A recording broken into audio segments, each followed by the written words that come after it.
Bem-vindos, amigos.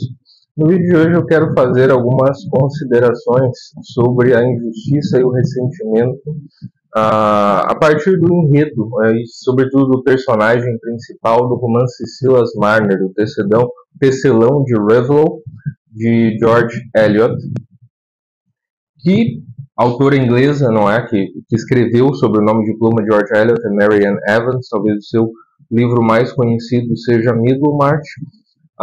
E, no entanto, eu quero chamar a atenção para este livro, né, Silas Marner, talvez um pouco menos conhecido, ao qual eu cheguei graças ao padre Leonardo Castellani.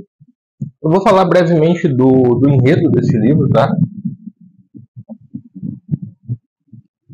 Só nos pontos que tocam a vida do personagem principal, Silas Marner, que são importantes para tratarmos do tema da injustiça e do ressentimento.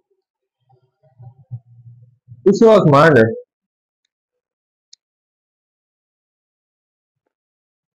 trabalhava na tecelagem, não?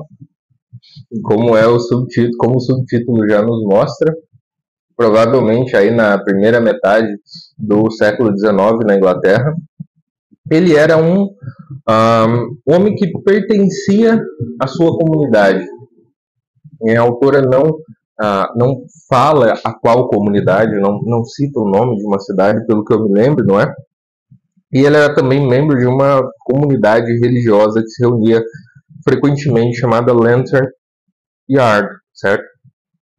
E o Silas Marner era um homem completamente feliz e enraizado ali, não é? Completamente até o quanto se poderia dizer, não é, nesta vida, mas enfim. Neste início, a autora fez questão de deixar claro que ele era um homem enraizado, pertencente ali. E ele tinha sinais de pertencimento a essa comunidade, sinais exteriores. Ele tinha amigos, um amigo em especial que era muito próximo, então ele tinha essas amizades. Ele era feliz indo a essas reuniões da Lantern Yard, essas reuniões cristãs da Lantern Yard. Ele tinha o trabalho dele, e ele trabalhava para ajudar a comunidade, sobretudo. Então, ele não trabalhava para si, para amealhar os frutos somente para si, mas pensando na comunidade dele, pensando na futura esposa dele, que era a filha de um líder, de um membro importante, ou um líder mesmo dessa comunidade. Eles estavam muito apaixonados, eles iam se casar e tudo mais. Então, ele era um homem que pertencia ao lugar onde ele estava, ao lugar em que ele vivia. Ele tinha uma profissão na qual ele era bom. Ele tinha uma finalidade maior, além da mera renda material ali, naquela profissão que ele exercia, e ele iria se casar. Não é até a altura em que nos é contada a história. Só que o que acontece? Tem uma reviravolta completa na vida do Silas Marner. O Silas Marner perde o chão. As suas raízes são cortadas de uma única vez. Acontece um roubo naquela comunidade. Ele é acusado desse roubo injustamente e é expulso. Então, ele perde os amigos, ele perde a noiva, ele perde o prestígio profissional que ele tinha ali, ele perde tudo, amizades, tudo. E depois ele descobre que a noiva dele se tornara noiva do seu amigo, quem o traíra. Aliás, aquele seu melhor amigo era o homem que tinha acusado ele de cometer esse roubo. E esse melhor amigo se casa com a noiva dele, acaba se tornando noivo dela e eles se casam. Então, vocês imaginem, o Silas Marner era inocente, ele foi vítima de uma injustiça. Então, ele caiu no ressentimento. Ressentimento este que George Eliot dá a forma de um vício específico, a avareza. Eu já vou entrar nesse aspecto. O que eu quero que fique claro agora é essa mudança radical do Silas Marner, que tolheu tudo que ele tinha, de uma vez. Inclusive o próprio Deus. Porque a figura que ele tinha de Deus era a figura tal como se apresentava no modo de vida aí na comunidade Lantern Yard. E uma vez que ele perdeu isso, ele perdeu o próprio Deus. Na cabeça dele. Na cabeça dele tudo se acabou. Tudo era uma mentira. Ele foi acusado injustamente. Ele foi uma vítima de uma injustiça. Então ele recebeu uma ferida muito profunda, uma ferida moral. E ele não tinha a quem recorrer. Ele não tinha como se defender. Ele simplesmente foi expulso e, expulso da comunidade, ele fez o que fazem todos aqueles que perdem as suas raízes, buscou o exílio. E no exílio, a única coisa que ele tinha era a profissão dele, de tecelão. Então, ele começou a tecer para as pessoas, né? Ele começou a fazer aí o seu trabalho com os tecidos e roupas das pessoas, de uma outra cidade, na qual se passa a maior parte da história. Tem outros personagens que contracenam com ele, em alguma medida porque ele é um sujeito isolado e tudo mais. E ele começa a ganhar dinheiro. Só que já não tem finalidade o trabalho dele. Ele faz o trabalho como se fosse uma espécie de ópio, né? Ali um meio simplesmente para tentar aliviar a sua ferida. E ele encontra um prazer diferente, um prazer que ele ainda não tinha experimentado, que é o prazer de observar o dinheiro sendo acumulado, observar as moedas douradas se acumulando. Conforme ele ia trabalhando. O Ernest Hello, o escritor francês, ele fala que o avarento não é aquele sujeito que necessariamente deseja o poder e tudo mais. Ele diz que, pelo que eu me lembro do texto dele, não é necessariamente essa figura, mas o avarento é alguém que, como que gosta de sentir o barulho, gosta de ouvir o som de duas moedas se esfregando, assim, pertinho do ouvido. O Silas se tornou esse homem.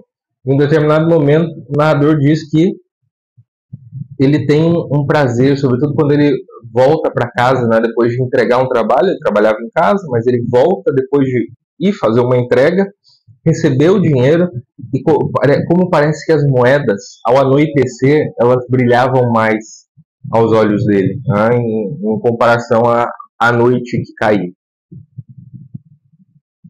Bem, esse é o quadro do nosso personagem, do Silas Marner. E esse que eu quero comentar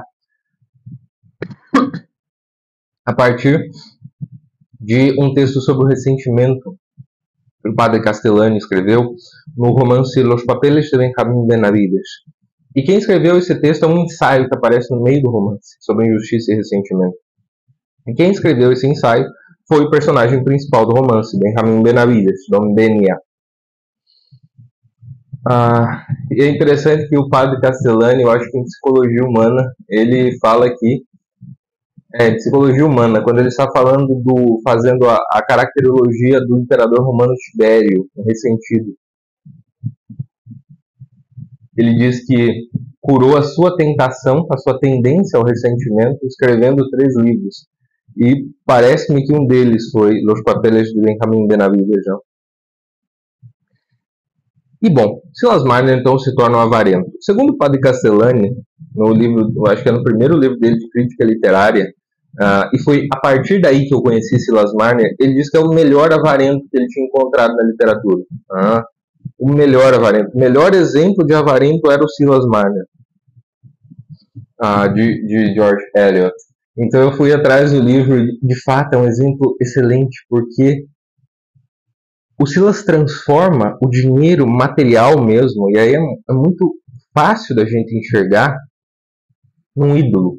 Ele tenta substituir o Deus que lhe foi arrebatado, ou substituir o Deus que lhe falhou, que também fez parte da injustiça contra ele, que também se uniu à sua comunidade anterior, fazendo parte da injustiça contra ele. Ele substitui pelo dinheiro, por essas moedas, pelo prazer de ver o dinheiro aumentar, o prazer de pegar aquelas moedas e olhar, porque essa era a distração do Silas Marner no fim dos dias de trabalho.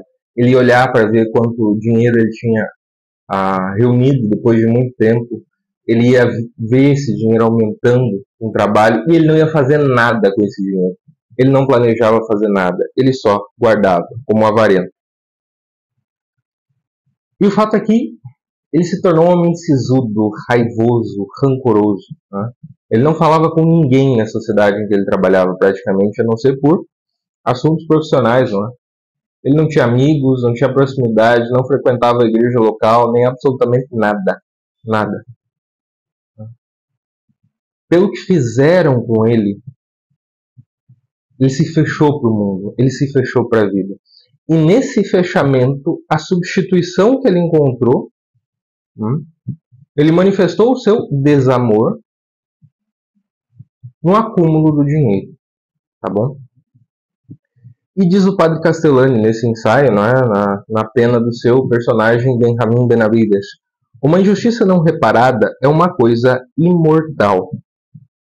Ela não vai desaparecer. Né? O ressentimento em si ele não desaparece. Essa é uma coisa importante.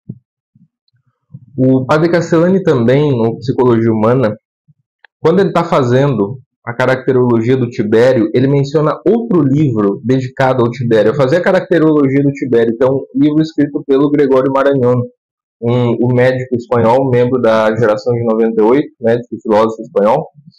E o Gregório Marañón fala, a partir do Tibério, o ressentimento não tem cura. O padre Castellani concorda em parte. O ressentimento é um extremo tal da desordem afetiva que, humanamente falando, não tem cura. Ou seja, a ferida do ressentimento não desaparece.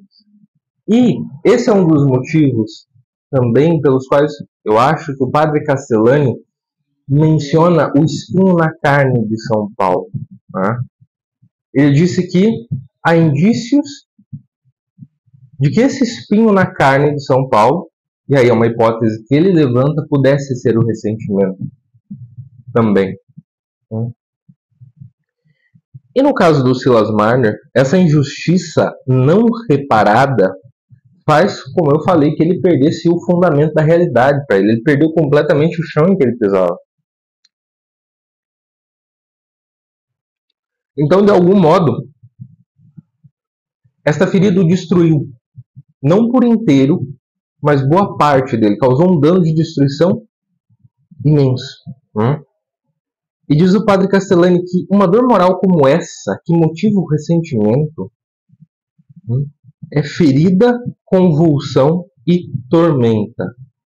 Ele prossegue mais adiante. Uma vítima de injustiça pode perder completamente toda a confiança que tinha nas pessoas que conhecia e mesmo em Deus, ou pelo menos na sua ideia de Deus, como foi o caso do Silas Marner. Percebam como isso aqui é grave, né?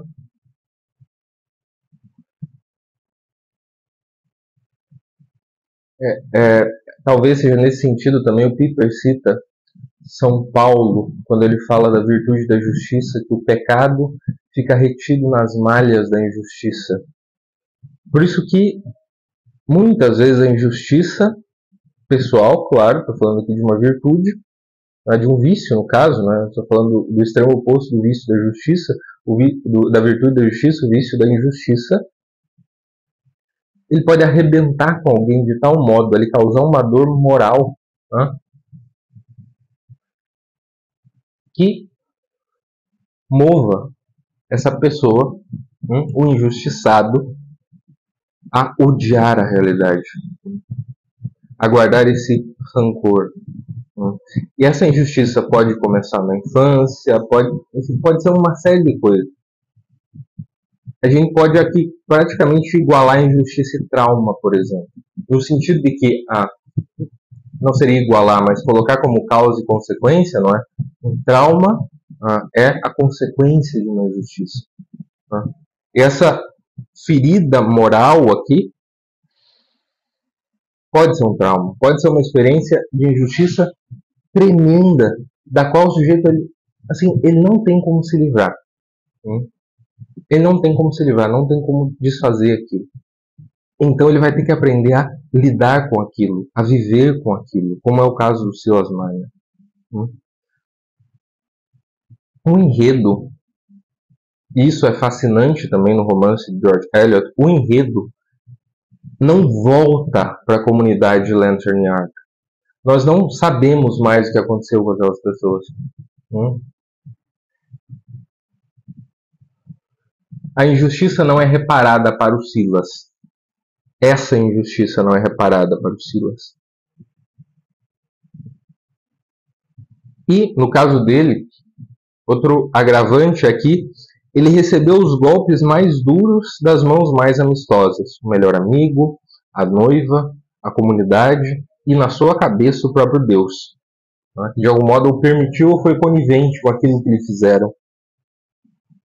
E a quem ele passou a odiar. Então, a primeira tentativa do Silas foi viver para sobreviver com essa ferida, não é? Ele perdeu a perspectiva de vida, então ele se afogou no trabalho como um ópio. Mas não foi suficiente para ele. Ele precisava de algum motivo ulterior para trabalhar. Ele precisava de algum sentido para esse trabalho. Então ele tentou substituir o bem, propriamente, consubstanciado tanto em Deus quanto no próximo. Ele substituiu o bem pelo acúmulo de dinheiro. Ele transformou o dinheiro num ídolo. Porque na sua cabeça desorientada, foi o único jeito dele encontrar um motivo para seguir com a vida, de algum modo. Uma vida cheia de ódio, de mágoa, de tristeza, de ressentimento, mas ele estava vivo, ele ia fazer o quê?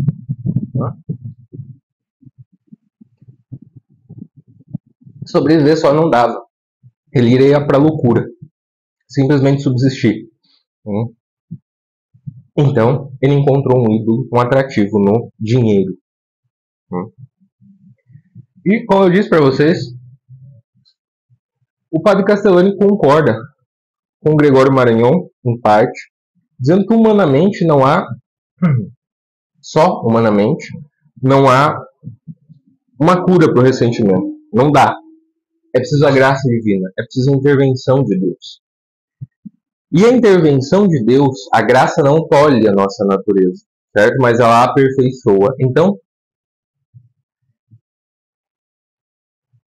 a graça que transfigura o ressentimento, que não muda o fato, ele permanece uma ferida, um espinho na carne, mas que aquela dor que transformada em ressentimento é transfigurada, é pelo amor. É através dessa vocação do amor, a qual todos nós temos. E se vocês repararem, foi esse o movimento que o Silas fez quando ele percebeu que não dava para subsistir apenas. Não dava para sobreviver apenas.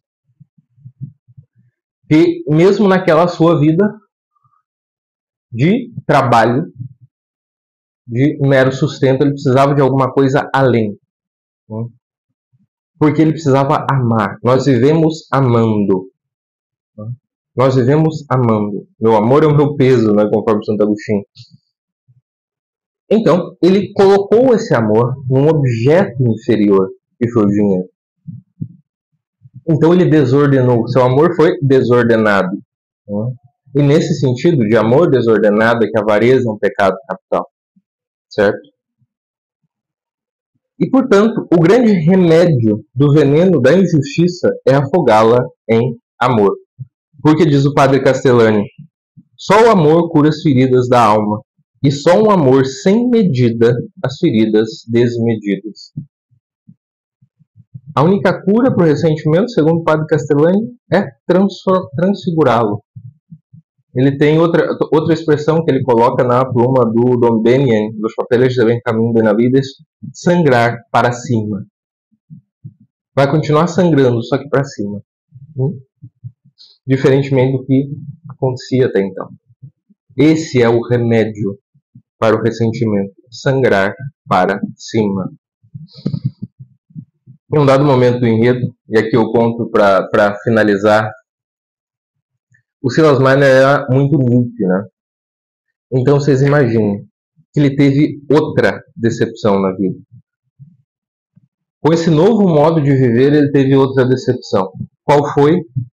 Roubaram-lhe o dinheiro que ele tinha guardado por anos. Então vocês imaginam que era uma quantidade razoável de dinheiro. Acharam lá o buraco em que ele escondia o dinheiro, tomaram o dinheiro dele, ele não sabia quem era. Ele chegou um dia do trabalho, viu que a casa dele estava aberta já ao anoitecer e as moedas todas tinham desaparecido. Foi um golpe que abriu mais, agravou a ferida daquele primeiro golpe, que continuava, como ele era um ressentido, ficava remoendo, que continuava sangrando sempre do mesmo jeito. Tá? A mesma ferida continuava sugando do mesmo jeito, porque ele a remoía. Portanto, para ele foi uma continuidade, uma coisa só, não foram episódios diferentes e momentos diferentes. Psicologicamente falando, é como se fosse uma coisa só por Silas Marner. A injustiça sofrida em anos anteriores e o roubo ali no presente da narrativa do seu dinheiro.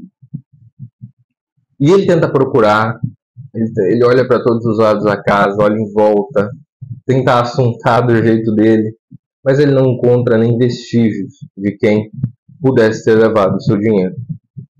E aí um dia, pelos motivos que a narradora expõe, então tem uma verossimilhança ali, o Silas, que era muito míope, entra em casa e encontra, ele vê no meio da sua sala um montinho assim dourado.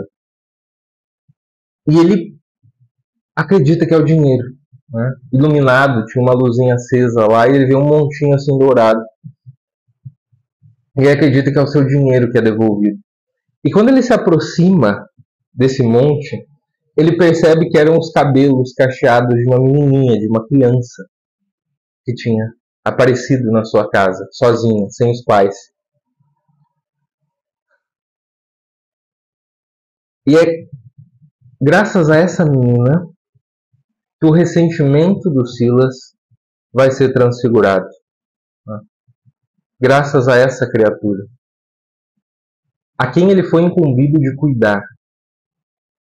E é interessante a confusão que o narrador coloca, não é, na cabeça do Silas, porque, bom, de fato ele recuperou o seu ouro.